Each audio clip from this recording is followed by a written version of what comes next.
Cloud. Always. For considering me worthy of addressing all of you. Really, really appreciate that. Is my voice and video clear? I mean, are you able to hear me well? Okay. Yes, sir. Absolutely Okay. clear. Thank you. Please don't call me sir. I think Saurav is good. Otherwise, I'm going to call each one of you as man. And so I don't know if you have a rule, and she rises that everybody can call each other by the first name. Yes. So could be a rule to add. But lovely rules, and I think great decorum. It's a wonderful setup that you have. And of course, the last couple of years, working as a management consultant, it's been, I think, precisely 15 years now. I've had a chance to work with several wonderful women entrepreneurs, both in the capacity of a client as well as or as a trainee or a mentee or a coachee. And it's something which I feel very privileged to be able to contribute to. I think women entrepreneurs are a lot more enterprising, if I may say so. They're able to think out of the box. They empathize better with customers. They are better at building organizations, and they're not just simply obsessed about maybe just the top line and growth, and at whatever cost it takes.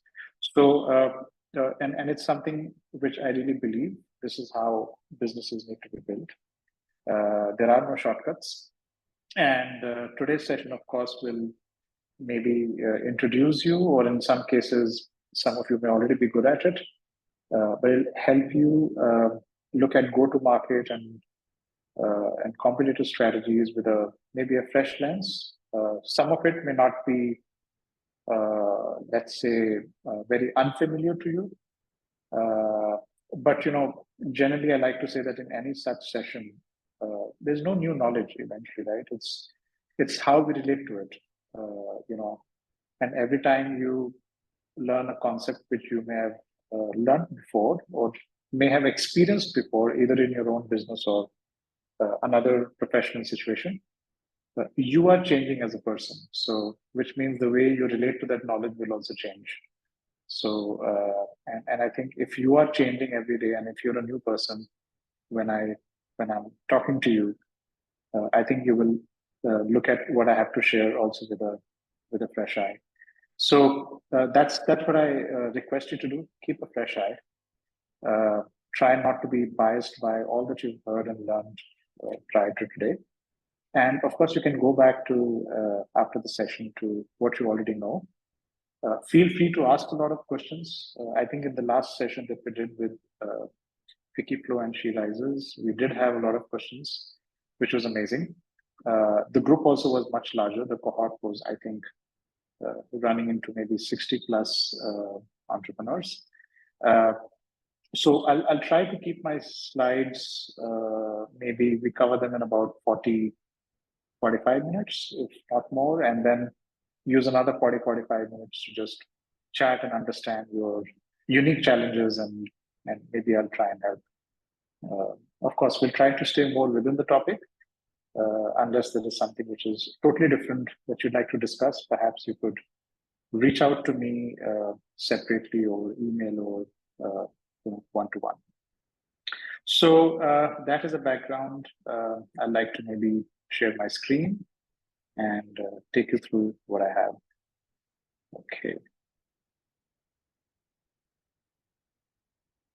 And just a quick check, Madhulika, we are all good with English, or mix of English, Hindi, English? I can go all the way to Punjabi, but Most of them are from South side, so all right, English is should be always better, Saurabh. Yes, all right, great, wonderful. Yeah. Okay.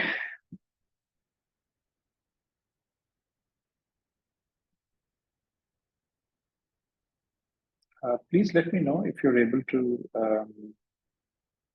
see the screen, if that's visible to you. All right. Okay, wonderful. So we're covering 2 or 3 topics here. They're all very interrelated. whether it's understanding how markets work, to appreciating competitor dynamics, and then how you should structure your go-to market strategy, or in other words, how should you go to the market and present yourself and sort of create an impact that can help you drive growth for you. So I will not speak so much about the instructor. I think there is enough you've heard. But I'll briefly introduce you to BOD Consulting. This is the firm I run. I founded about 15 years ago. And then we'll straight away jump into the topic I have for you. And towards the end, I'll also introduce you briefly to a very interesting program which I run for entrepreneurs like you. And in case that's interesting for you, feel very, very free to reach out either through STEP or through any other forum that you're a part of. So just a quick snapshot, which you've already seen before, but about BOD Consulting. So this is a firm which is now in its 16th year, and we've sort of been very, very lucky to work very closely with leaders to help them build organizations they're truly proud of. And like I was sharing, I've had a chance to work with several women entrepreneurs. I wouldn't say that they form the majority as of today, but if I count safely, we are talking about at least 15 to 18% of my clients have actually been women entrepreneurs, and at different stages and ages of their lives, which is really amazing as well. And so we solve their most pressing business challenges, unlock value creation, and implement what I call as transformative solutions. So things which require a significant change. I think you need people like us when you're working on something more sticky than regular business, and so that you can grow more meaningfully and sustainably. We obviously have a wide range of client organizations we work with. But while some of these names might seem very large to you, we've also done a lot of work with the MSME sector, so which of course has been a very integral part of our work. In terms of our approach, there's something very unique we follow, which I'd also maybe at some point in time, perhaps even do a session on this, for your groups, is how to run your business using a goal-based strategy office. Essentially, as an entrepreneur, as a founder, you can be very busy driving operations, the day-to-day work. But you also have to learn to step back and say that, okay, if I have to take this business to the next level, what are some of those strategic initiatives or strategic projects which I need to undertake to completely change the nature and fabric of my organization? And this is where the goal-based approach works really well. I think every founder, every CEO, every leader should have a strategy office which is working on ambitious and exciting goals at any point in time. And if you can do that in a structured way, which is something that we've coded after a lot of experience, it just makes you a lot more efficient and helps you achieve results faster. So I will not spend, again, too much time on it, but I just want to let you know that this approach is basically a hyper-focused approach to achieving what matters most right now. So the focus is on right now, right? And it's a hyper-focused approach. So it's not about, can I do 20 goals at the same time? Well, you might be able to do that if you're a fairly large organization, or if you have sufficient number of leaders to drive those goals. But for many entrepreneurs, sometimes that's not possible. So you have to learn to pick up specific high impact goals, which can change the nature and fabric of your organization. So as an example of an high impact goal, so while you might want to chase growth, maybe there is a problem with your profit mix or profit profile. So you might actually want to pick up a goal like cost transformation, as opposed to driving revenue growth at a rapid pace. So at any one point in time, if you can pick up one goal, it usually helps. And run it for at least 1.5, 2 years before you pick the next. So that's the goal-based approach in a nutshell. We have many functional practice areas like business and brand, marketing and sales, digital business, finance ops, organization talent that blends with the goal-based strategy approach to work on a very wide range of high impact goals, which you see in the right column out here, whether it's creation of new markets and channel, or leading a brand transformation, or incubating a new digital business model, or it could even be around business performance turnaround.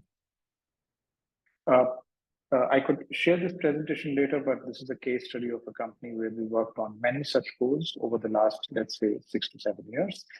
And along with this, we have a range of some value-added services, which very often combine to create more value for our clients. Just as a background, so we have a few very, very senior people associated in BOD. That includes expert advisors like Professor Ajay Kohli, who is the Chair and Regents Professor at Georgia Tech Scheller College of Business, or Bhaskar Pramanik, who's the ex-Microsoft CEO in India, or Jay Suresh, who's led Arvind Fashions for many years. So people with a lot of very deep experience, they are associated with us, and they sometimes support our client projects on a need basis. But these are the 8 people, and I'm very proud to say that now we have 2 women senior partners as well, who add a lot of wonderful necessary diversity, though it's not enough. And these are the 8 people who usually become part of client projects. Of course, yours truly is also part of this team. Each of them has experience more than me, so most of them have 25, 30 years of experience behind them, building very exciting organizations. And they're very, very resourceful. So if you ever want to reach out to them, feel very, very free. Okay, so coming to the topic at hand, right? So this is a statement by a really wonderful lady. I'm sure you know who she is, but she says that challenges are gifts that force us to search for a new center of gravity, right? So I'll repeat this. Challenges, we obviously get bogged down by challenges, and the entrepreneurs or the founders' journey is nothing but a series of small and big challenges. If you just put them together, you can say that this was my entrepreneurship journey. And of course, there are those successes, but they just go quickly, and then you have a new challenge to face up. So these are really gifts, if you see them that way, that force us to search for a new center of gravity. That means you change yourself, you transform yourself every time you're faced with something which is very, very complex, something you've never experienced before. And perhaps instead of fighting them, you just find a new way to stand, a better way to stand. So I find this quote very, very inspirational, something which I try to implement also as an entrepreneur. So I'm not just a management consultant. I can empathize with you deeply because other than being consulting clients, I've also been running and building my own firm, BOD Consulting, now for close to 15 years. And so I also faced similar challenges, but what we have to try and practice more and more is find a new way to stand. And this is something which obviously I've heard through your team, the kind of challenges that all of you are facing in the Indian market. So let's look at some of them, and hopefully by the end of the session, you may have a few answers, maybe not all, but I think it's worth reviewing. So challenge number 1, limited resources for effective promotion distribution due to budget constraints, especially true if you're still a small business or you've been founded recently and cash is always short. Difficulty in determining optimal pricing for various sales channels, so how much you should charge where. And challenges in keeping up with shifting preferences of the target audience. Now, you could be deeply biased and obsessed about how you want to develop your product, but your customer is constantly changing. So are you able to keep up with that? Struggling to maintain consistent sales when the market is slow, which I think happens sometimes very frequently. And lack of in-depth understanding about the market and customer needs. Again, something which can be quite unnerving at times. So you may not really know which way you're going or whether you're going in the right direction or not. Facing competition without a clear differentiation strategy. So, when you're very small, perhaps it doesn't matter, or the competition doesn't care. But as you start to grow and you start to face up competition, that's when you realize that you need to be more differentiated, or the competition is way more stronger in certain areas as compared to you. Issues related to expanding into new markets, whether it's trying your hand at exports or improving the accessibility of your products or your penetration in existing markets, and negative impact on sales due to the market presence and reach of the other brands. So if you see, these are the kind of things which many of you have shared, but like I shared, before this, so you have to find a new way to stand. So you don't just keep doing the same thing over and over again. And that, of course, is going to be the purpose of our session today.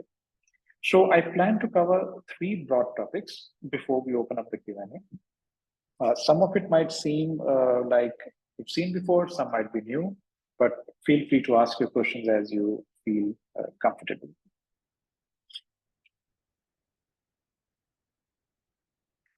So what are these 3 topics? Let's look at, and break it down into maybe a couple of useful questions that you need to ask yourself. So I don't need to ask you. I think you need to look at your business, self-reflect, and ask yourself some very fundamental questions. Am I thinking big enough? I think that's the first question you need to think about when you're thinking market analysis. Or have I gone wrong with targeting? Or am I targeting to the right people? Sometimes as an entrepreneur, you don't get enough reflection time because you're very busy with operations. But if you step back and start asking some of these questions, the kind of answers you will get will be very different from what you get if you're just operating stuff and may not have enough time to think about it. Do I know my strengths and weaknesses? How can I differentiate from my competitors? Is there a way I can collaborate with my competitors? Do I always have to fight them, or can I partner with them? How should I reach my target audience? So 1, do I know whether I'm targeting the right people? Let's say the answer is no, then you have to go back to answering who your target audience is. But if your answer is yes, then you need to ask yourself, do I know how to reach out to them? And that's where the go-to-market strategies will emerge. How do I ensure that my distributors are going to sell my product? Are they even interested in carrying it? How do I price my products well? So again, I'm speaking this in first level, so thinking of you as I, and I hope you can ask these questions to yourself. But again, don't put the burden of answering it all by yourself. Maybe you don't have answers today. Spend time with your team. Maybe if you have a co-founder, spend time with them. Or if you have other leaders in your organization or even managers, spend time with them. If you have a sales team, spend time with them. These are topics they can also contribute to. It's not just exclusively your strategic agenda. The entire organization could have a role to play. And especially if you try to get answers to these questions together as a team, you will realize that not only do you have better answers, but your team will be a lot more enrolled in those answers. So if you have to take a decision, you don't have to convince them. They have been part of the decision-making process. So let's go topic by topic. So market analysis, are you thinking big enough? Have you gone wrong with targeting? So let's understand a few terms. Terms like target market, terms like SAM, terms like TAM. These are not names of people, but they are very useful nomenclature, which can help you really break down your market and understand your relative position in the market. So what is TAM? TAM is your total addressable market. It's very important to know this, but we should not get biased with it. Something else which is more important for us.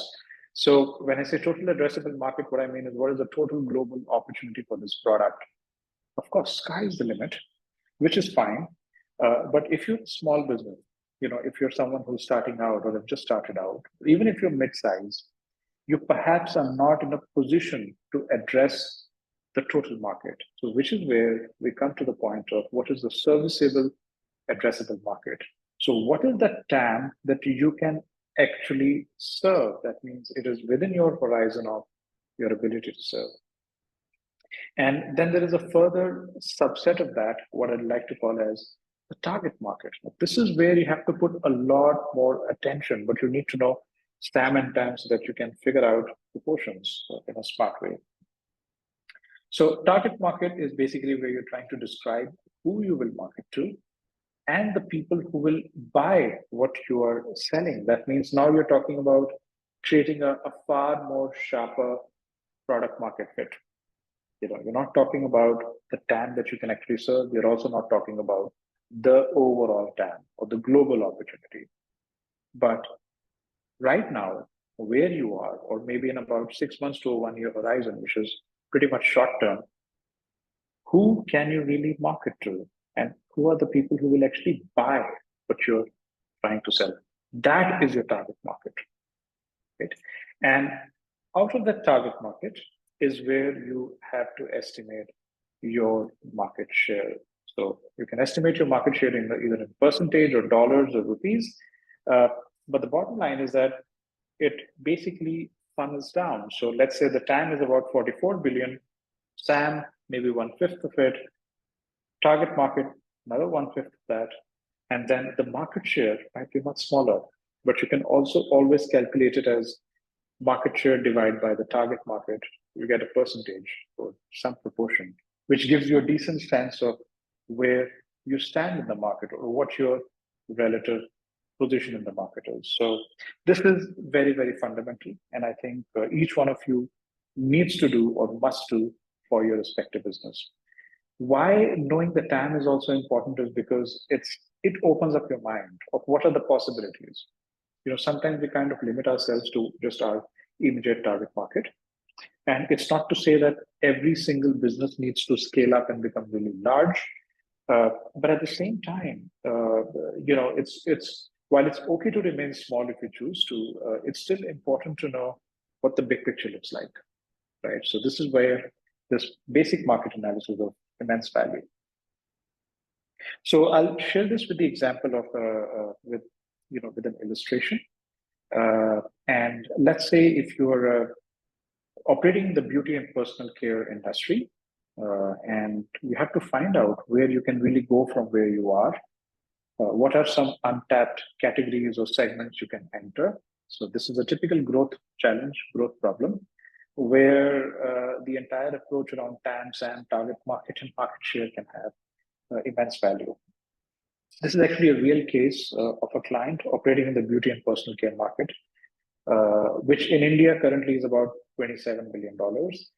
And the current portfolio categories of products where X is already present is face care, sun protection, hair care. So if I know what the size of these markets are and at what growth rate they are operating, it gives me some information about where I am.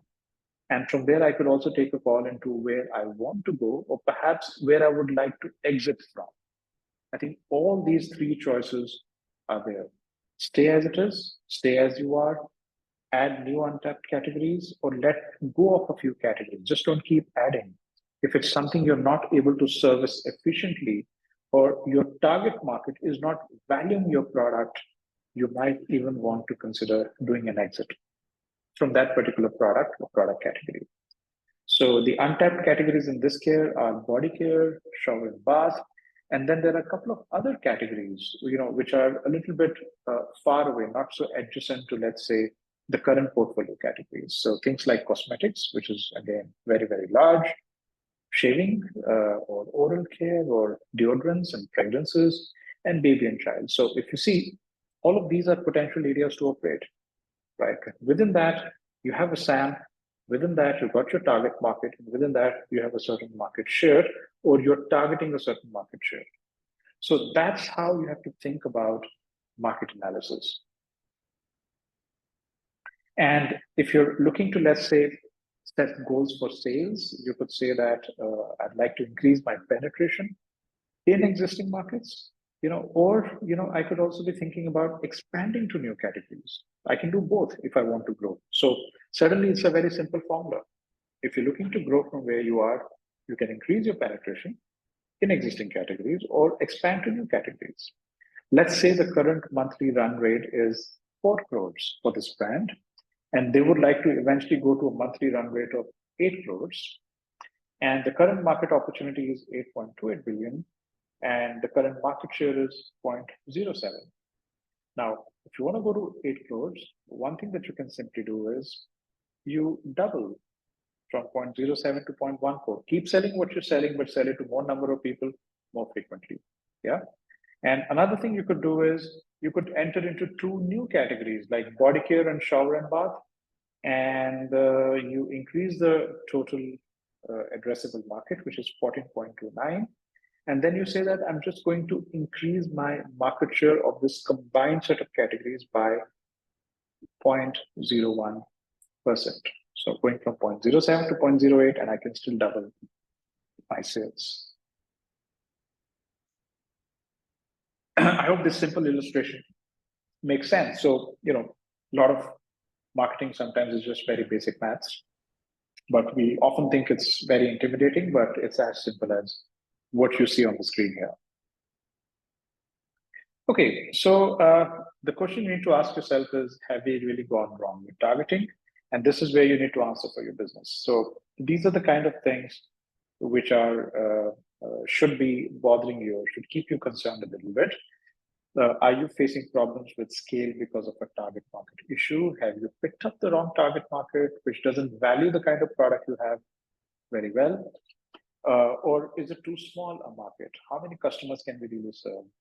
Do you want to serve additional customers? Are they even there? Are you meeting the expectations of your target market? So maybe you're serving them, they care for you, but you're not probably able to add up to exactly what they seek from you.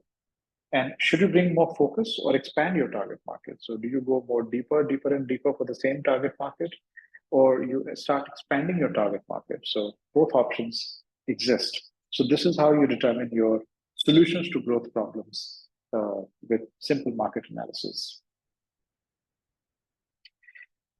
Let's look at a few examples of how a few companies or a few brands have tried to reorient their target market and their offerings in order to grow. So CaratLane, which of course is now fully a part of the niche after they bought out the remaining stake. Earlier, they were selling contemporary jewelry online, and then they shifted to what you call as personalized jewelry buying experiences. So that means they now want to focus more on the needs of the target market in a better way.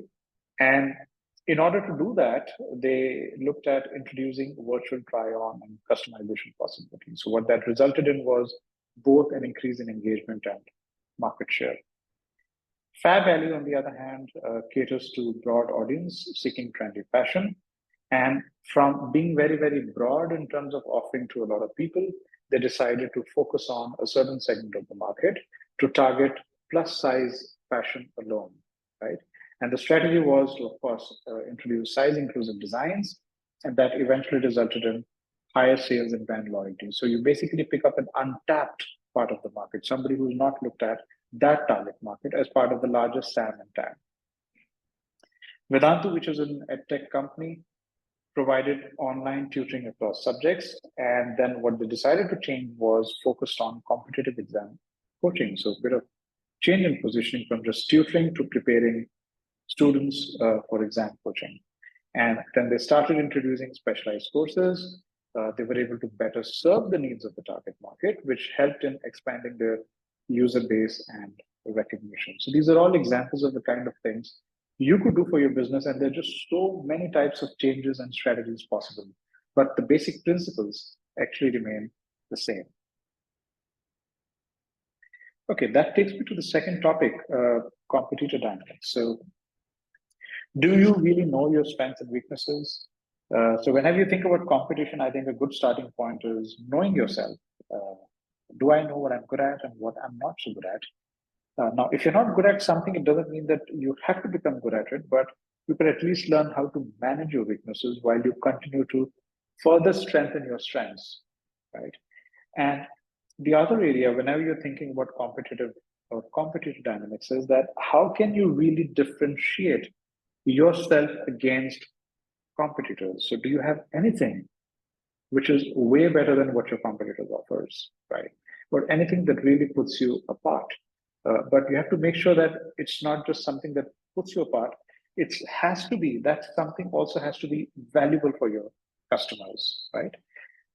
And the third thing, do we always have to compete, or is there a possibility to actually collaborate with competitors? Something in India we do that very rarely. I think we're very insecure at times, not so confident. We feel that our competitors will steal our ideas and vice versa, and we don't explore a beautiful dynamic at play, which is collaborating with competitors to succeed together, and especially when you're small. So let's start with, do you know your strengths and weaknesses in that of your competitors? So here is a very simple, you could say, 2x2 metrics, a SWOT analysis, but maybe a slightly different avatar of it to help you understand. If you look at the the x-axis, so you've got external origin or attributes of the environment, which sort of impact your opportunities and threats. So anything which is happening outside your area of influence or control either offers an opportunity or it could threaten your entire existence. And then the internal origin is, where you are talking about the attributes of your organization. That means you're not looking outside the organization. You're trying to look at inside the organization. So which is where you basically determine your strengths and your weaknesses. So these are very specific to you. They have nothing to do with the external environment. So sometimes we seem too bothered about what's happening outside, but we don't spend enough time looking at what we're good at and where we need to get better.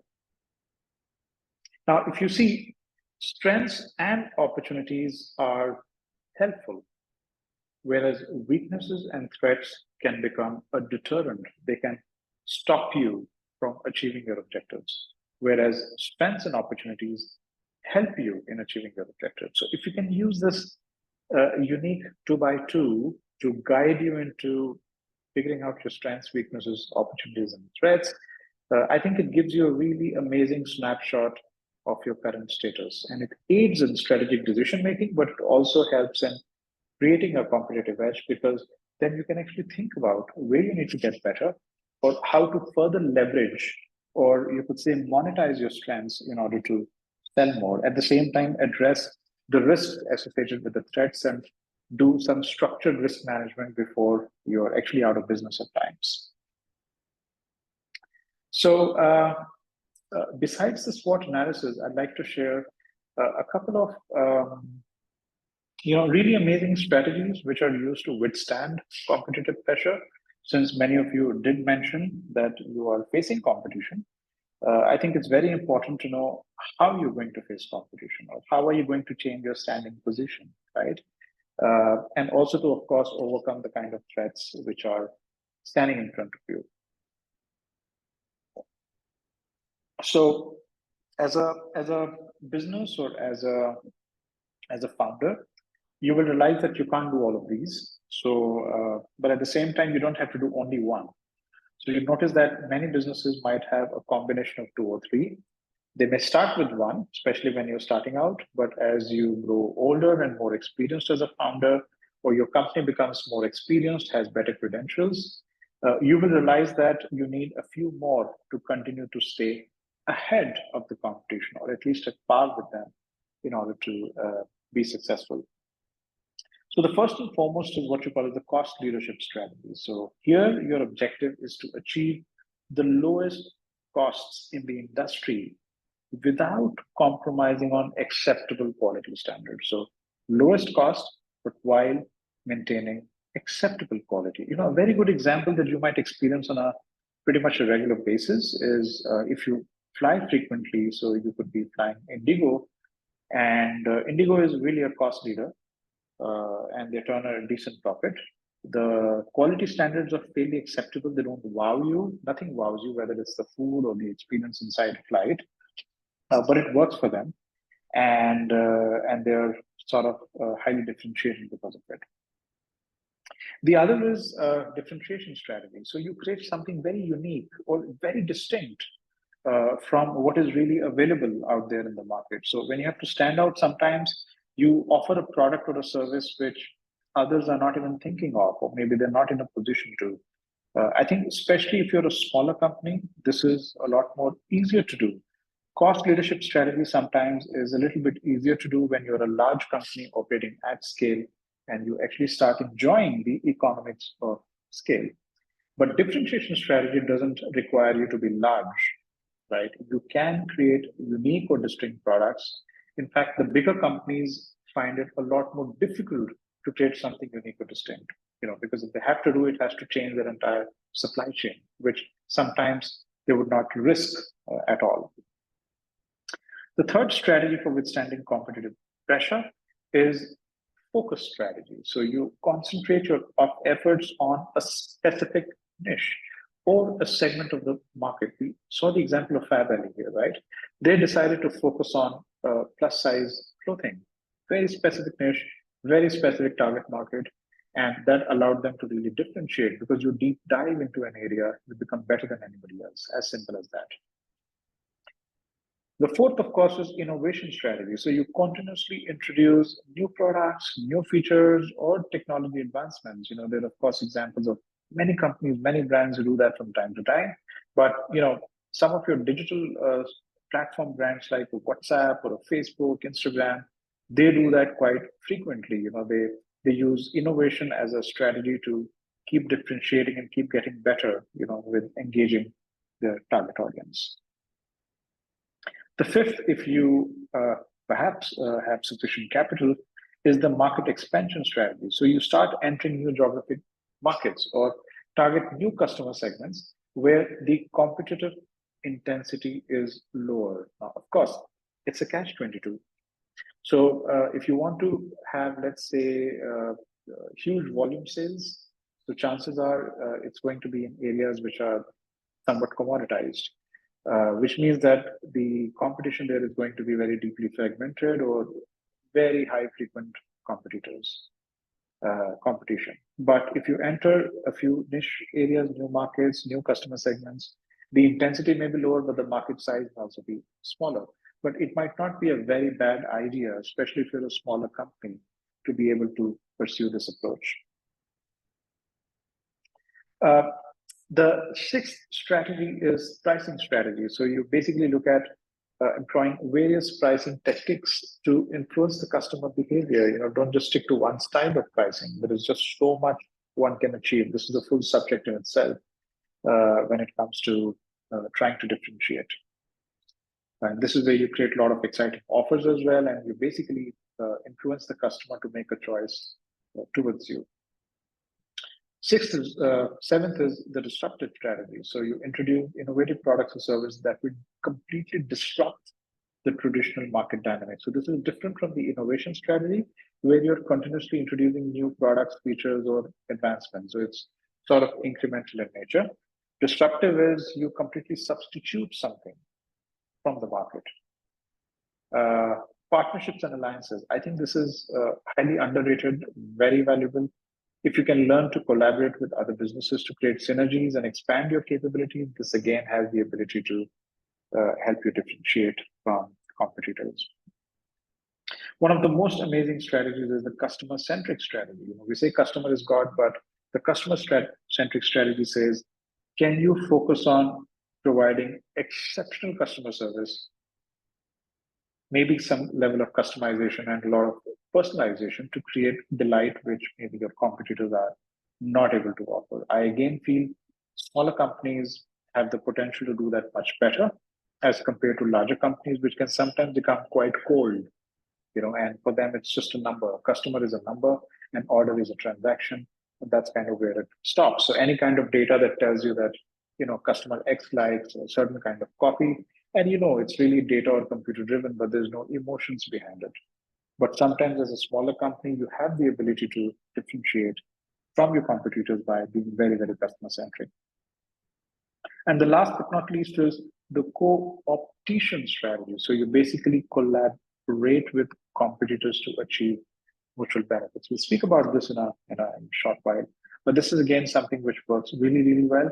You don't always have to compete. You can actually collaborate and become a lot more effective.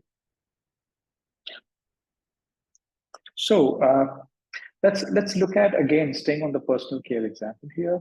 Let's try to map X against rest of the competition. So if you see here on the pricing side, there are affordable brands and there are the high price brands, and then there is the chemical formulation brands and there are the natural brands.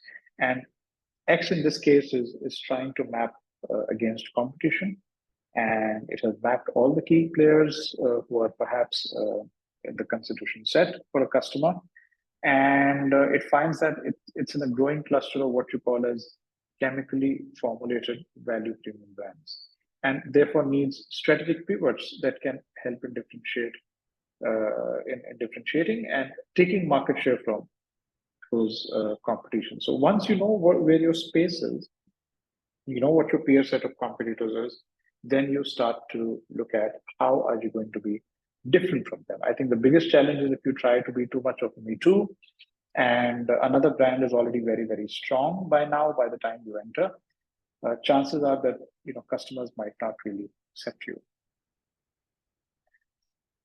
So let's look at thinking about USPs to differentiate. So this is an example of a very popular brand called Domino's, and they use 4 of the many strategies which I shared with you, I think close to 10 of them. And so they are a delivery company that can deliver hot pizzas fast to customers. So that's a bit of disruption.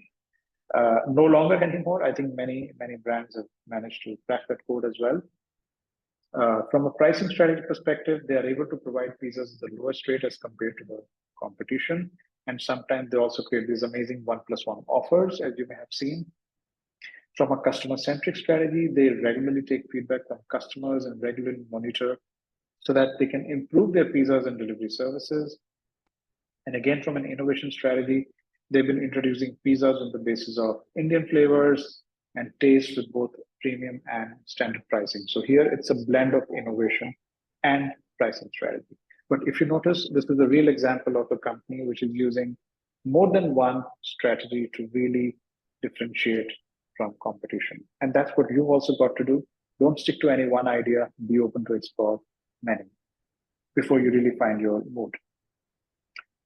So we spoke about collaborations. So let's look at some very interesting collaborations which have happened in the recent past, many of them in India. So there's the Cafe Coffee Blend collaboration where Cafe Coffee Day and Barista have collaborated on an exclusive coffee blend available at each of those outlets. So yeah, we can compete with each other, but why can't we collaborate? Or the holistic fitness package where CultFit has collaborated with Sarva Yoga Studio to actually offer a holistic package. So customers joining fitness classes at CultFit receive discounted yoga sessions at Sarva Yoga. So they compete, but they can also collaborate. Or the electronics exchange program. This is a very fascinating collaboration. So these two really fight tooth and nail Chroma and Video sales. So collaborating on an electronics exchange program. So customers can now trade old electronics at either store for discounts on new purchases. So irrespective of where you buy it from, you can sell it to the other place.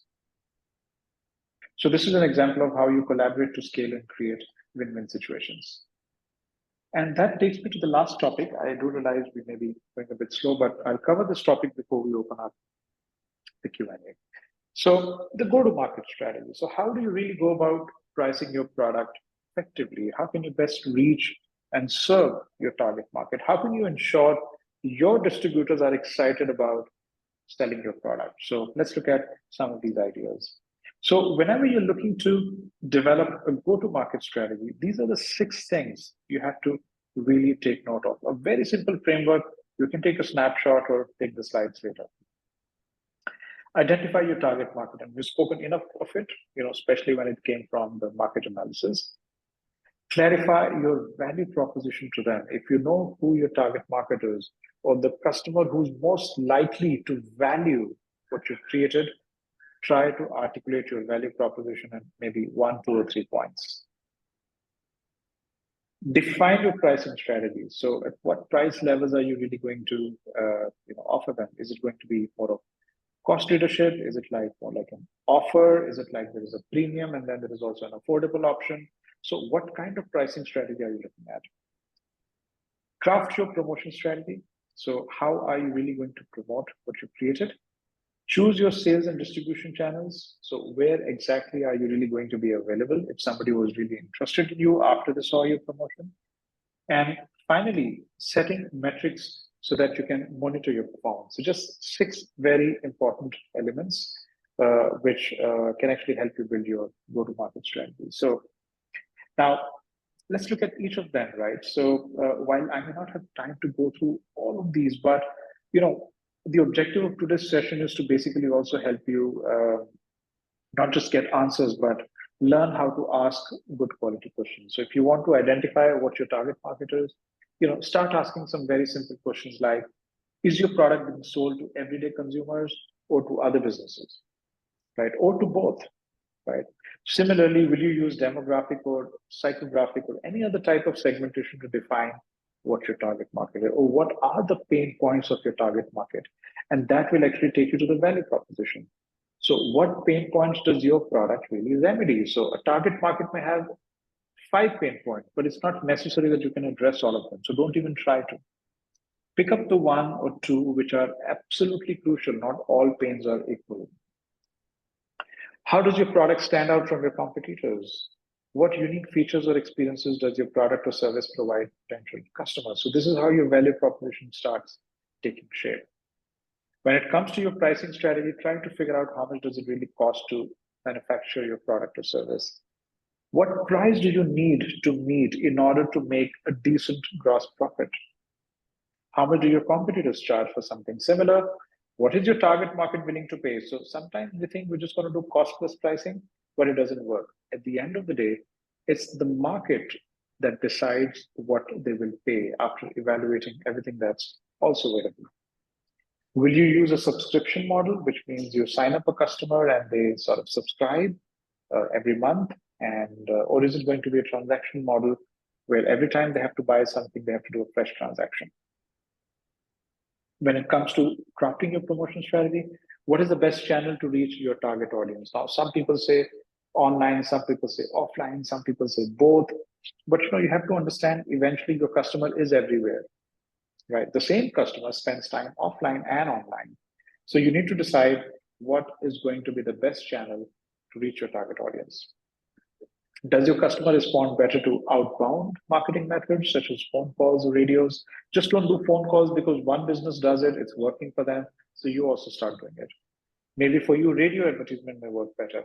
But for another one of you, maybe the inbound marketing efforts like SEO might work better. So there is no standard promotion playbook. You have to figure out what works best for you and then zero down on it, run a couple of pilots, then go double on it, you know, do more of that. What does your target audience spend? Where does your target audience spend most of their time? So that can also help you decide which channels to go towards. What marketing methods can you realistically implement? Because remember, you have a budget constraint. So, you know, just because you say that, okay, personal care, beauty care, so I should list on Nykaa, great, wonderful. But Nykaa may be very, very costly, you know, if you start advertising on the platform to show up higher on their ranking page. So is it even feasible for you, or how much can you really invest? If it's not, you have to find another promotion strategy that works better for your size and budget. Similarly, choose your sales and distribution channels. So what is the nature of your product, and does it have any specific sales and distribution requirements? What are the manufacturing needs of your product? How does it impact sales and distribution? How does your target market shop or buy products? How can you make the sale of your product as seamless as possible? So now you're getting closer to the point of sale. So far, you were really working in the back end. Promotion got you a little bit closer, but sales and distribution is the final moment of truth. So if you can really figure out which is the best channel for you, and again, remember it's going to be a channel mix. You may start with one channel or two channels, but eventually, if you feel that you need to be present in more than two channels, be open to that. Okay, so how do you address pricing concerns, for example? So are you sort of wrong about the price, the customer, or is the competitor selling better? So you have to think about things like cost, profit, competitors, affordability of the customer, and then arrive at the optimal price. So there can be situations where you are absolutely wrong about the price. So you have not evaluated your production cost, your operational cost, marketing expenses properly, or you haven't done sufficient market research to figure out a fitting price, and so on. Sometimes you could be wrong about the customer. You don't really know what the needs of the customer are, or you haven't categorized them appropriately, or you haven't understood their needs, or you don't even know their persona well. But sometimes you haven't studied your competitor well, which kind of impacts your pricing. So is quality better or is low price better, right? Now, you have to highlight your uniquenesses or your distinct qualities as opposed to competitors, and clearly express worth, even if pricing is slightly higher. So are you able to convey value? Or are you able to actually enhance the quality of your products to demand a higher price? So a lot of these things become very, very important, but fundamentally they fit into either you're wrong about the price, or you're wrong about the customer, or you haven't understood your competitor too well. So if you can work on some of these ideas, you can actually mitigate a lot of pricing challenges. So how do you best reach and serve your customers? So again, you can spend a lot more time in understanding your customer better, right? So knowing their journey and goals is super, super crucial. So if you know who your ideal customer is, you will also know what is the touch point you will use to reach out to them. Now, again, building a customer journey is a complex process, but it helps. So for example, if you look at a home bakery's customer journey, it starts from discovery, finding on social media, flyers, word of mouth, to maybe exploration, where you visit user-friendly website, view cakes, read testimonials. Now, all these are important touch points at each stage of the journey, from discover to explore to connect via, let's say, WhatsApp, or discuss personalized orders over a phone, to delighting the customer by prompt delivery or a nice handwritten note, to sharing cake photos. Now you're further promoting your work, and to engaging with users to build a community or foster a community, or creating user-friendly designs to explore offerings, and finally using feedback to further enhance, offer personal touch, or respond swiftly. So if you see, this is a typical home bakery customer journey, but you have a chance to do it for your own business, from identifying your customer to mapping the journey, being actively present. Don't just create too many customer connects, but they're just passive and maybe they don't work for you. And then you keep optimizing at each stage. So the kind of questions you have to ask yourself: is there an ideal customer for your product? And can you map out how they might reach your product? And then you keep optimizing these maps. Remember, you don't make a customer journey map once. You have to keep improving it. Make it once, make it comprehensive, but don't assume that it's final. You will keep learning as you operate in the market, and you keep optimizing, let go of certain touch points, add new touch points, add new milestones in the journey, and so on. And finally, the ensuring your distributors are excited. So this is what is, again, very, very important. So, if I really think about a very simple framework for you, you have to really start with identifying the right distributors. This is one thing which I've seen many organizations going wrong with. They are in a hurry to appoint distributors, but they never spend enough time to identify the right distributors.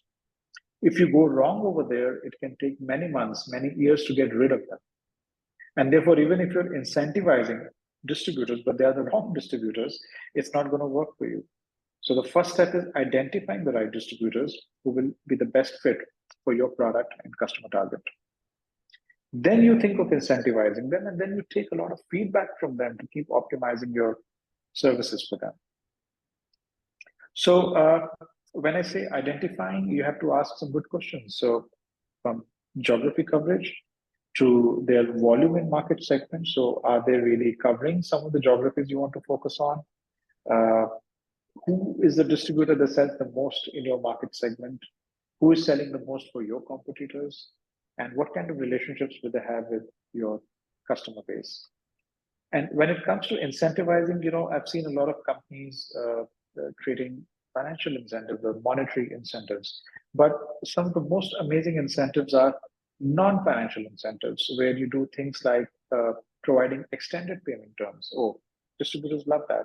or giving exclusive product access before anybody else gets access to those products, or you recognize and appreciate them, without really giving them monetary awards only, or creating co-marketing opportunities, which means you brand your distributors, you give them some credence and credibility, or you give networking opportunities by inviting them to industry events. So everybody wants to grow, you train them, right? They will love it. So they're also business owners. And somewhere down the line, it's not only money that drives them, just like money doesn't drive you alone. And the other thing that can be of immense help is delayed reward programs. So if you can reward distributors through a points-based system for selling your products or referring you to new distributors and channel partners, that's a lot better than instant rewards. The rewards should be delayed as far as you can, but be only accessible only after a few months or years so that they keep working towards an important goal. And so I will not go too much into this, but I think we are just a little bit short on time. I'm just conscious of it. There are examples in this. What I can do is I can quickly talk about taking feedback. So focus on doing a lot of regular check-ins. I think that's very, very important. Other than non-financial, financial incentives also matter. And please communicate your action plans or actionable plans to your distributors so that you're constantly engaged with them. So regular check-ins plus right incentives generally results into good feedback. So here are we. So just one final slide. So for all three important elements, it's important to be a little bit data oriented these days. Some of you may not be always data centric, but I think it helps. How do you basically become data centric? You learn how to collect data. First of all, you segment the data, compare the periods, and then you benchmark. But for each of these three sections, whether it's market analysis, competitor analysis, or your go-to-market strategies, these are some standard KPIs which I'm sharing with you. I will not straight away get into the depth of these because these are big topics in themselves, but spend time understanding them, and then I'm sure we can, get an opportunity to talk about it later. So I'd like to pause here. I think too much talking. I'm assuming some of you might have slept by now or taken an evening power nap. But this is just a summary of what all we've seen. I'll continue sharing the screen while we maybe start taking a few questions.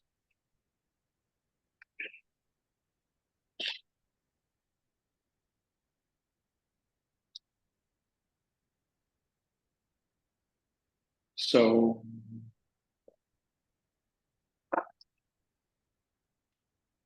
okay, so there's some people who've left some comments.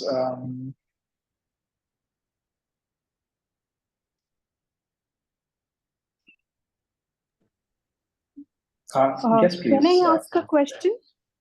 Yeah, please go ahead. Shall we try and answer the ones on the chat first? Is that okay? Okay, Okay, I'm Dharani, and I'll ask once you've done answering the questions from the chat.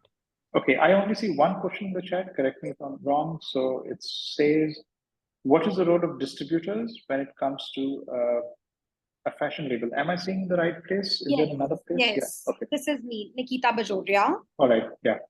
Hi, Nikita. So Hi. do you run a fashion label? You want to describe this? Yes. So I have a fashion label, and the USP of my label is that we make our own prints. Specifically for weddings, and we are targeting Trousseau, and we don't target season wise. I used to do that, but like you said, slowly after breaking things down, now I've started targeting customers. I've started targeting people. I'm trying to see, okay, so they buy around their wedding, they buy for a specific occasion, and that's how I've started doing it. But I did not get this part when we're talking about distributors. So what do we mean by distributors when it comes to my label? Like when it comes to like fashion label, which deals with niche fashion styles. Understood. So typically when it comes to fashion labels, I mean, you can see them as two types. One is what we call as fashion brands, and then we have what you call as fashion designers. So are you more of a a fashion designer yourself? Are you Yes. involved in the designing Yes. process? Okay. Yes. Okay. So I think the distribution system works a little bit better for organizations which are not trying to create a designer label, because somewhere down the line you're reducing the dependence on the designer to, let's say, hyper customize as you're trying to explain. It becomes very difficult for, let's say, a distributor to make your product available to retailers. Let's say there were a couple of fashion stores who could also carry your product. But because you can't offer that level of customization to customers in those stores, it might be very difficult for you to leverage a typical traditional distribution channel. So in this case, your distribution system is your own distribution. So maybe it could be a store that you've created, a physical, online, or hybrid, where customers reach out to you, you end up talking to them, you understand their needs, you customize, and you serve. So in your business, then you're the distributor and you're the retailer, right? Yes. But when you have a product which is, let's say, can be mass produced, and maybe it's a print you've created which has the ability to, let's say, if a fashion designer was to create a Pret brand, something which is more affordable, not very high end, and at the same time very repeatable.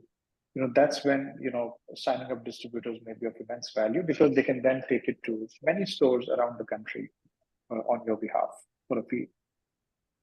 Okay. Thank you so much. Thank you so much. Yeah. Okay. All right. We have many hands, so I'll just. Hi, Saurabh. Sorry. Oh, yeah. Sorry. Can I Okay, ask? sorry. I don't know who's speaking, but. Hi, yeah. I'm Dharini Okay. from Yes, Hyderabad. all right. Yes, please, Dharini. Go ahead. Hi, Saurabh. This is Dharini from Hyderabad, and I have a gifting company. I just recently took over an existing gifting company, and right now when we are trying to understand who the target audience is, trying to focus on it, because gifting is a very open segment, and everybody is into gifting these days. So when we see some competitors who are doing very premium and luxury gifting, and we know that we have the capability, we have the vendors, we have the network to procure those kind of luxury items, and we have that creative team to put together. But when we are trying to put out on the social media, we get scared. Like, if I put out these premium things, people, I might not even get clients of mid-range, or I'm very confused about how to fix on my target audience, because I can cater to 1,000 rupee gift, I can cater to a 10,000 rupee gift hampers. So I'm really, sometimes when I'm trying to handle, because I handle the social media, and when I'm trying to curate content for the social media, I'm very confused about who do I keep in mind. Do I keep in mind the premium customers? Do I keep in mind the mass customers, the the mid-range customers? So how do I how do I handle this situation? Yeah, so it's thanks, Dharini. I think you speak for many people here. So it's a typical positioning problem. So where you're not able to choose between the two target audiences. And I think some ways of figuring this out, especially if you're a small business at this stage, is to basically first decide, who you can serve better. Let's start with that. So let's say if it's the premium gifting space, so which requires you to maybe create gifting ideas which are priced at a certain value, let's say 5,000 and above or 10,000 and above. Do you want to serve that customer more frequently? Or do you want to serve a customer who's, let's say, in the range of 500 to 2,500? How you serve these customers, or how you serve the needs of those customers, will basically impact your entire business, not just your promotion strategy. I think right now you're only thinking about, how do I put stuff on Instagram? People will be confused. But trust me, people in your own organization may be more confused.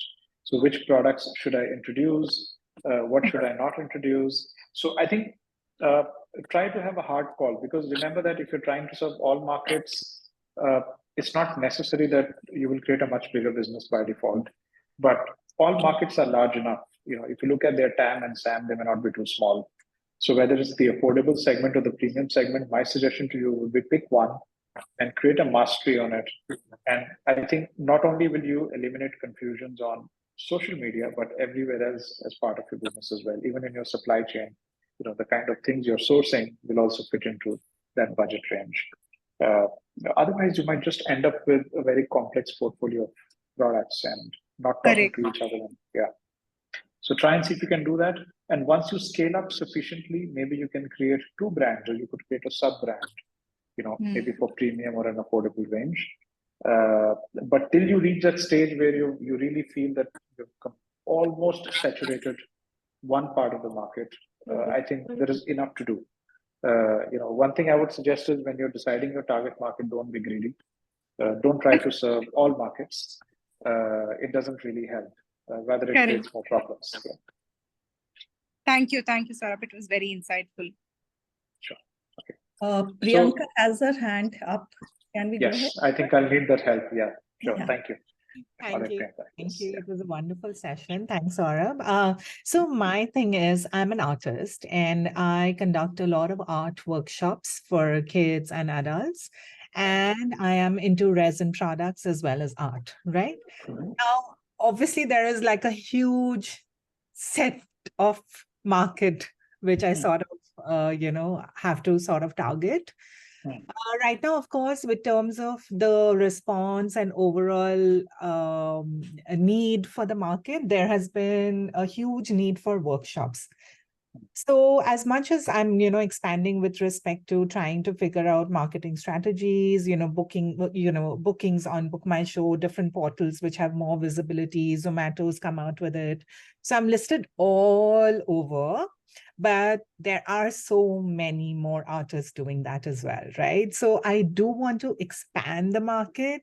And I just wonder if you have like I've obviously listened to all your slides and I know what each mean. But if you have a particular pointers that could help someone like me, it would be really great. No, great question. I think so. The first question was really about market analysis. Now we're talking competitor. So no, you're right. Some of these sectors are no longer new. They're just, and there are no entry barriers. That's important to understand, right? And our country has many talented artists. And it's not like there are only a few artists who are brilliant and everybody else is not so good. We have a problem of plenty in everything in this country. Now, in such a situation, how do you really create a niche or differentiate yourself and become known for maybe a certain form of art? That could be one way of thinking about it. Or maybe it could be a type of workshop that you do, or how you do that workshop could be highly differentiated. Yeah. Yeah. So based on the reviews, that's what I did. The customer strategy works a lot with me because, people come back to me because of the reviews, because of that whole customer interaction, that personal interaction. Of course, with respect to doing new workshops, I have been working on that, and that sort of brings in more people. Also, new products being resin products, right? Like resin is the hottest thing at the moment, and then people just want to learn. So we're doing a lot of resin workshops that brings in more people, but obviously there's always scope to expand. So yeah. At the same time, I would say that don't be very rigid about, let's say, resin workshops are trending right now. Let's do that. I think you can't build your art brand around resin workshops, for example. Right. You can. It's not that you can't, but it might be trending today. It might not trend maybe 6 months down the line when everybody's doing it, right? Yeah. So I have a resin workshop tomorrow, then I have a resin workshop on Sunday. So it's just going simultaneously. Yes. So my suggestion to you would be, first of all, go a step backwards and really determine, because I'm assuming that are you a solopreneur, or you have a team of artists working with you, or how is it? Solopreneur. So my first suggestion to you is the answer or the secret to your question lies in your own art ability. So as a solopreneur, you're also the face of your brand, right? Sometimes we try really hard to build an organization brand, but here people might relate more to Priyanka than Studio Chavi. Right. So Priyanka the artist versus Studio Chavi the art workshop organization, right? I strongly recommend that if you're a solopreneur and that's how you'd like to be, at least for the next couple of years, try and create your own style of art. Be known for a certain style, whether it's resin or something else. Don't just follow trends or trending stuff, but have your own unique voice in the market, and be the best known voice for that topic. Art is huge, right? So you could pick up a style, a form, and say that, well, I've gone into deep when it comes to this subject. So strengthen your personal brand around that area. And I think the more and more you do that, it'll make it a lot more easier for you to be recommended more frequently for that kind of work. So maybe you don't want to build both the brands at the same time. It can be very confusing for you and for your organization. Got it. Got Yeah. it. Thank you. Thank you, Saurabh. Yes, Sunita, Bangalore, you can go ahead. Hello, Saurabh. It's very nice. The point you have covered, the same problem I am facing. Like my company, we create fabric books for small I see. kids. These are the washable books. So little different product. We need to educate customers about this. So when I started in 2019 offline only, because I'm a teacher, so I went to school. But as we know, lockdown came. My all the orders got cancelled, everything finished. Then I shifted my business to offline to online, and I started getting very good result because my customers are there. They are searching for the good product. उस time में wave भी आई थी made in India product की anti China, तो मेरे को बहुत help मिला. So now 2 years I did online business and I got very good result. Now time has come to go to offline also. Yes. One problem which I am facing about the pricing, how to balance it, because online में आपको discount देना पड़ता है. People want discount, then only they buy. Offline में when I am giving them, I am giving on MRP. So the shopkeeper or the toy owner, they want to sell on the MRP. So how to balance this difference? Yeah. I have 4 questions. One by one I will ask. Okay. All right. Understood. Okay. Yeah. Let's go ahead. You're going to ask one by one? I think better to ask in one go, and maybe limit yourself to 2 or 3 questions because a few other people also waiting, if that's okay. Yeah. Okay. Yeah. Second question, how to we are very small organization, so money hamesha problem hai. So how to budget the marketing? Like how much money should we keep for expanding and marketing? Third is about the competitor. Like when they see my products, like big brand, Dreamland, Scholastic, they get attracted because these are the fabric books. They are dealing with the paper book.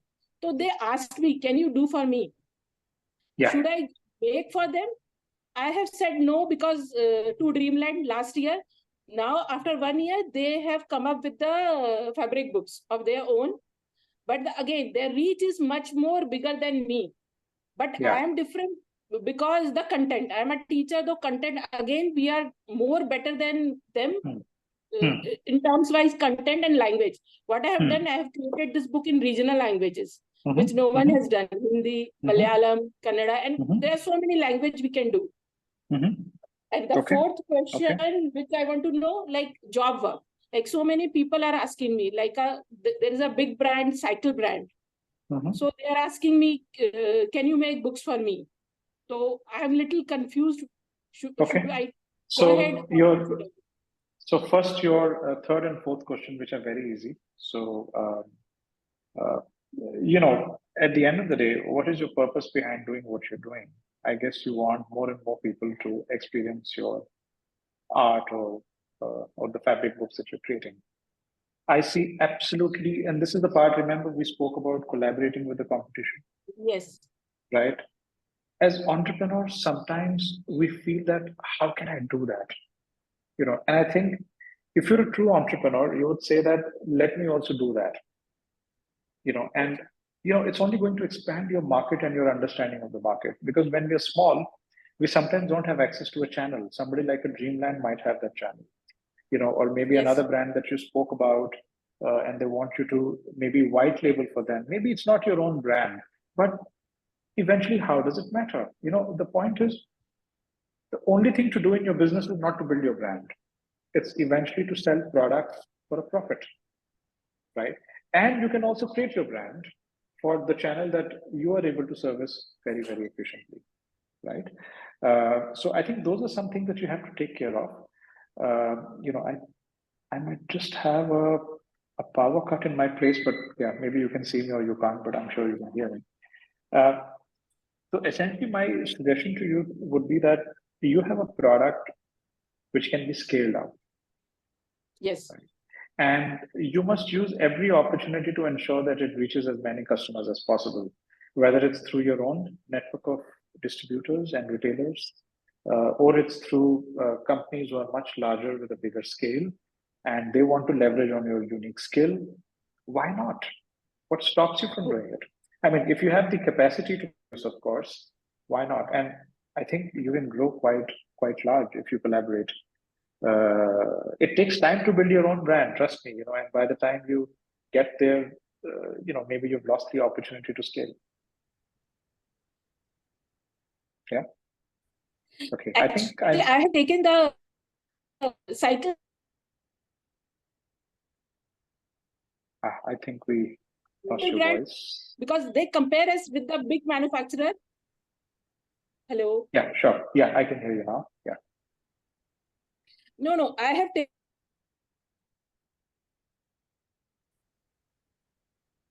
Sunita, we'll just come back to you. Yes. Cannot hear let's you. do that. Yeah. Maya, please go ahead. Yeah, hi Sarah. Your session was extremely helpful. I have a Yeah. question is, the name of my company right now is Atelier 781, which could change, but I'll just give you a background of what I do. So I've been a chef, and what I have is bone broth. Bone broth is just basically a soup which is simmered for almost about 24 to 36 hours. Now, the go-to strategy where, I'm kind of toying with, do I go with a food or beverage, like a restaurant format where I serve like Raymond's and Poe as as an extension of the product? Or do I follow the route of a subscription model where I, have people, who buy it from the website or things like that? So I'm kind of lost as to which of these two should I approach, go to market with. Sorry, and what exactly is your product, Maya? So the product is basically, I would use it, it's like a soup, it's bone broth, basically, Okay. where you extract the marrow from bone. Sure. So Yeah. it's basically in health and well-being. So it's about, bone health, it's about Got it. great sleep. Understood. And, so it's And- basically a health product. So there are two ways where I can probably, what I'm doing right now is in pouches and, kind of having it delivered to clients.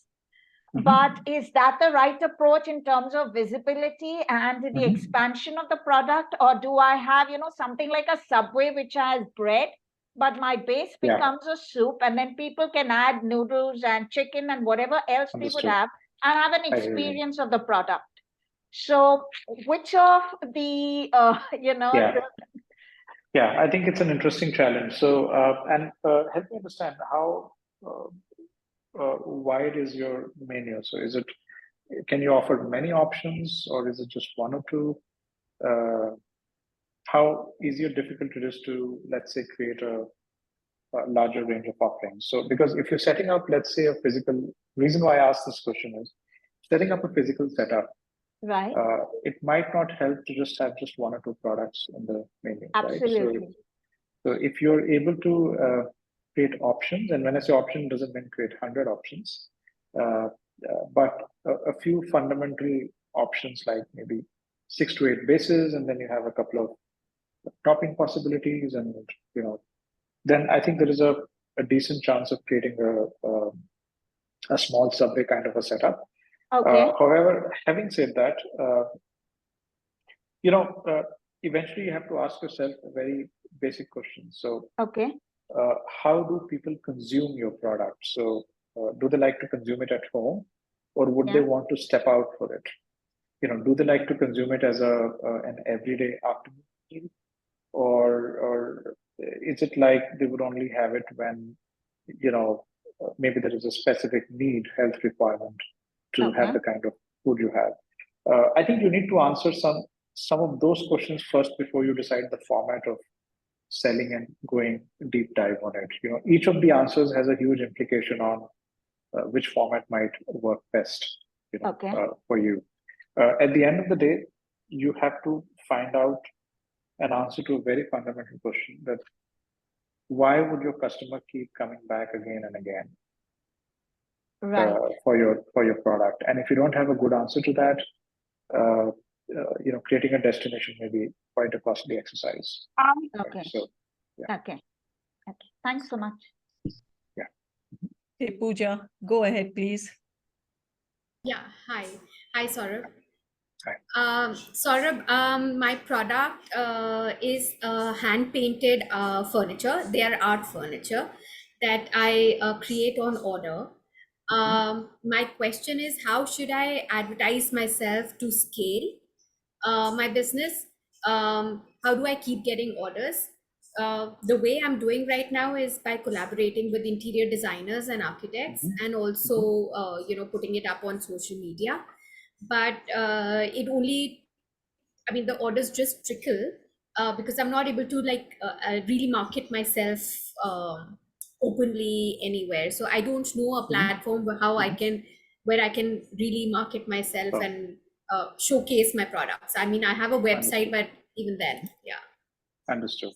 And what is the average selling price of your products? What's the So cheapest and what's the most expensive and what's the average? yeah, so if it's a full furniture, as in furniture plus artwork, then it goes up to 90,000 to a lakh. And if it's only painting their furniture, as in you know, an existing furniture, then it's about 30, 40, 50,000. Understood. So this is a fairly premium offering, right? It's not something which is very affordable.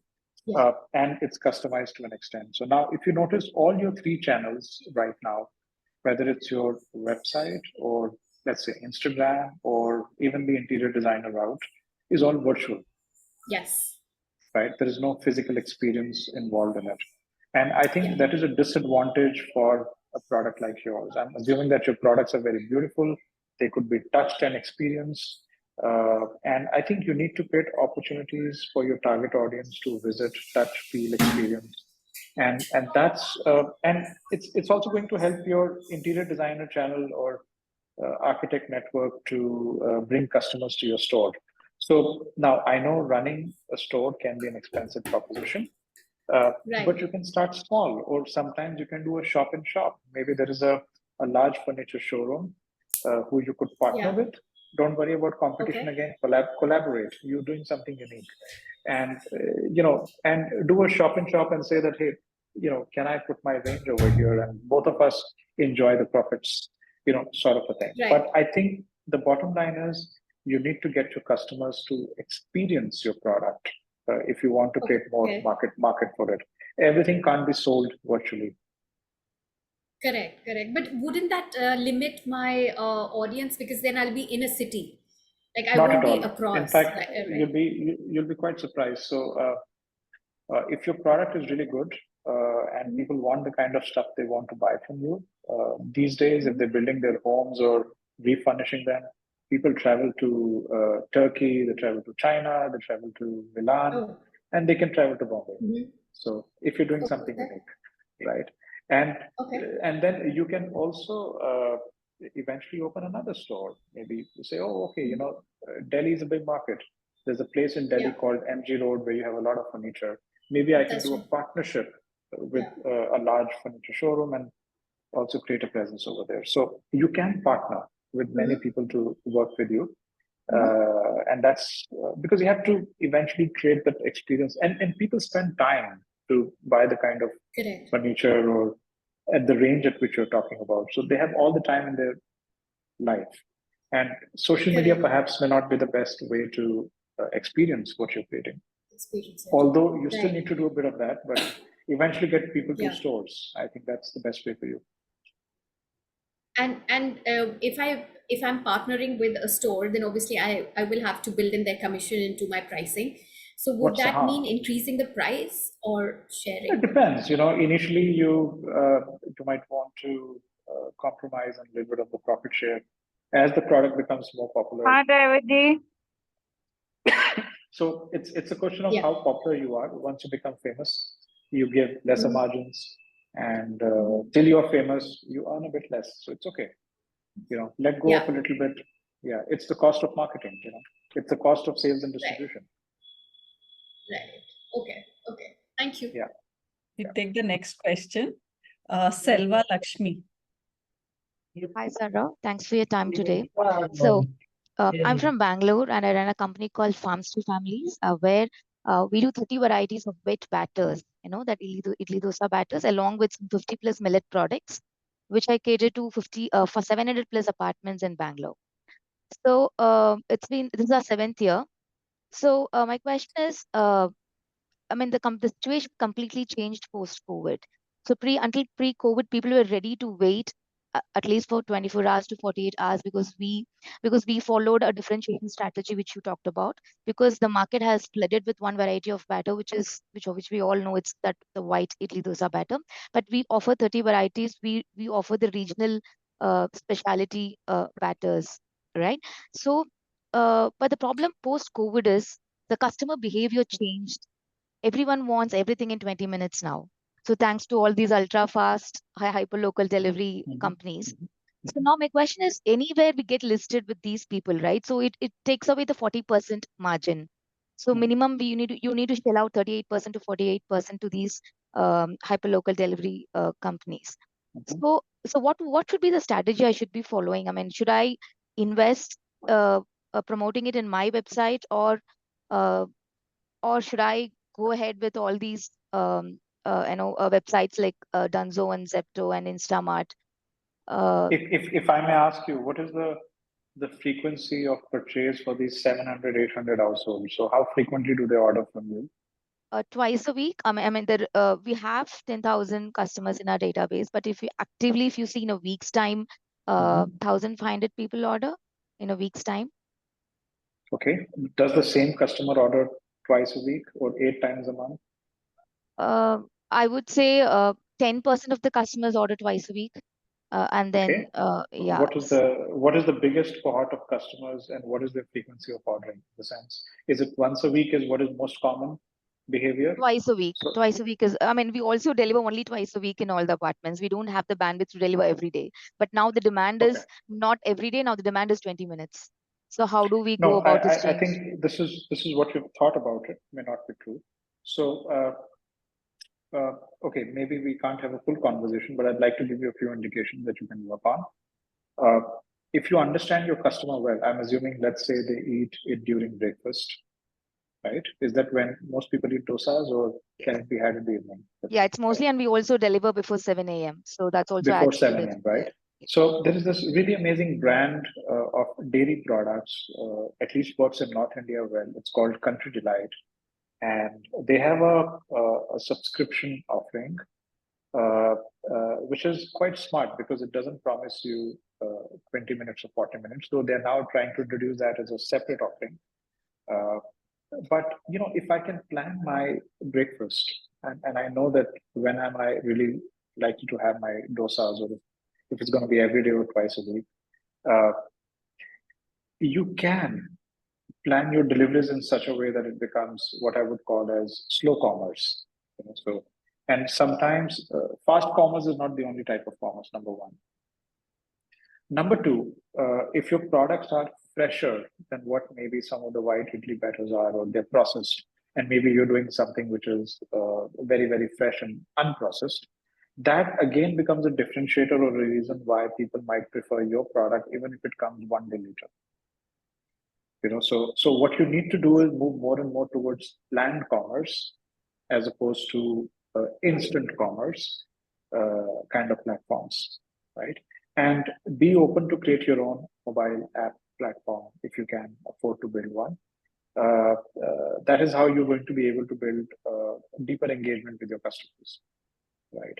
Right now, you have no relationship with your customers. The moment, not only are you paying 40% margins to the seller or the reseller, but your customer doesn't care about you. And you don't have direct ownership of the customer. So try and figure out a channel which No, allows you until to. now we are not listed with any of the marketplaces. We still take orders. 95% of the orders comes only through our website. We don't have a mobile app, but we have a You very can active create web one. app. I think Okay. websites are no longer the go-to method for placing orders. So my suggestion to you would be that do consider creating a mobile app, and try to promote the idea of slow commerce. So there's all types of commerce in this world. Who said everybody wants everything in 20 minutes? So this is the myth that we all like to operate in. The moment we see something doing very well, we start to assume that's the de facto standard. Right? In fact, it's very expensive for people to do the 20-minute commerce. So gradually it's moving towards emergency purchases. But if it's a planned purchase, it can be planned. That's why it's called a planned purchase. People do grocery shopping once a week, planned purchase. If they start doing instant grocery shopping, it's going to be very expensive for them because it's unplanned, right? Okay, Saro, can I reach out to you in LinkedIn? Sure, you can. Yeah. Thanks. Okay, Saurabh. I think we are sort of at 6:30. Maybe we take one last question and Okay. Yeah, Shreya, please go ahead. Sure. Yeah. Yeah. Hi, Saurabh. Firstly, you've been extremely patient, and that's brilliant. Thank you so much for that.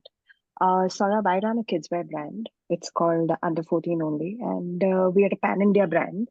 We've been catering out of 3 different channels, which is basically large format stores like your Centrals and Unlimiteds, etc. Your multi-brand outlets, which are smaller niches, localized, with smaller brands in them, and then an online channel. Okay. Yeah. The challenges we are facing, okay, I feel online has become very discount oriented. True. It has no brand loyalty left to it. It Yeah. is more about jahan sasta hai, wahan bik jayega. True. Offers. And Yes. yes. Yeah. And when it comes to large format stores, the doors are absolutely closed for any upcoming brand, Indian brand specifically. They would prefer to go in with a UCB or a US Polo. Okay, and that's pretty much the segment that I am targeting in terms of kind of apparel, but cheaper than them. I'm 30% cheaper than them, 30 to 40%.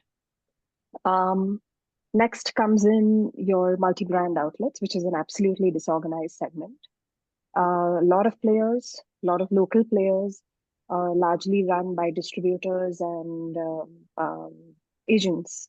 Agents are also reducing more distribution.